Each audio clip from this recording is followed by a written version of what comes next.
make metal unique?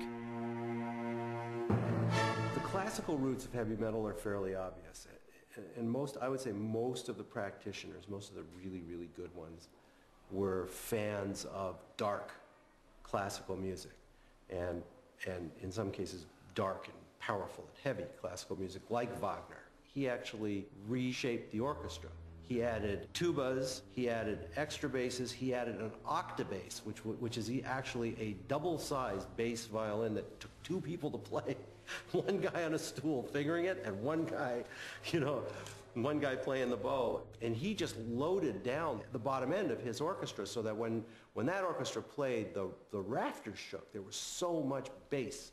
It was the first time that anybody really heard that live. I still believe if Richard Wagner had actually been around today, he'd probably be in Deep Purple. Or Beethoven probably would have been happy to be in Led Zeppelin.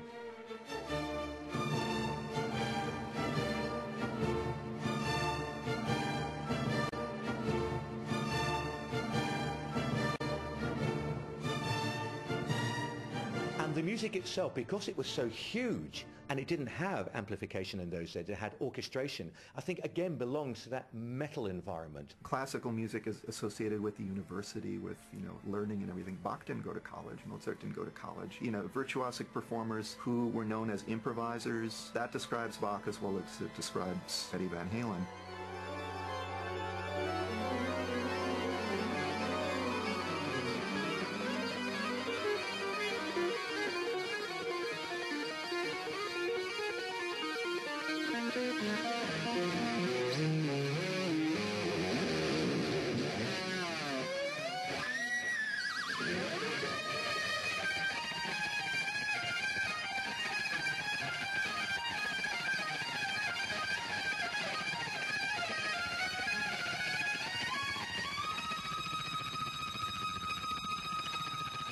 From Eddie Van Halen on, the guitar becomes so overdriven, so hot, that the models of playing from violin and organ become relevant to the guitar, which used to be an instrument like the piano where you'd hit a note and it would fade.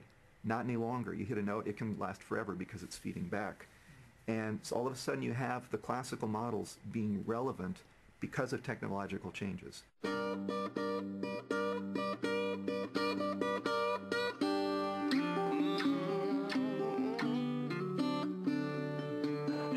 Of course, heavy metal has another musical ancestor, one whose roots lie deep in the American South.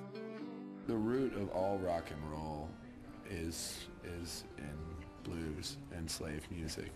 I mean, they invented it. The guitar is an African instrument, That's where it started.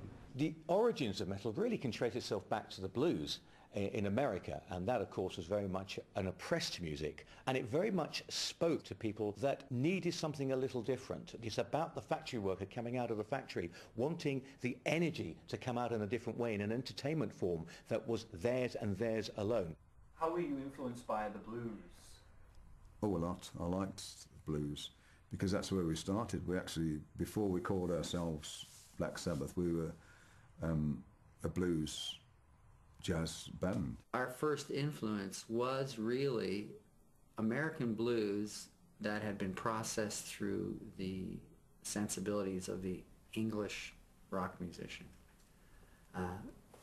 They took American blues and threw it back at us.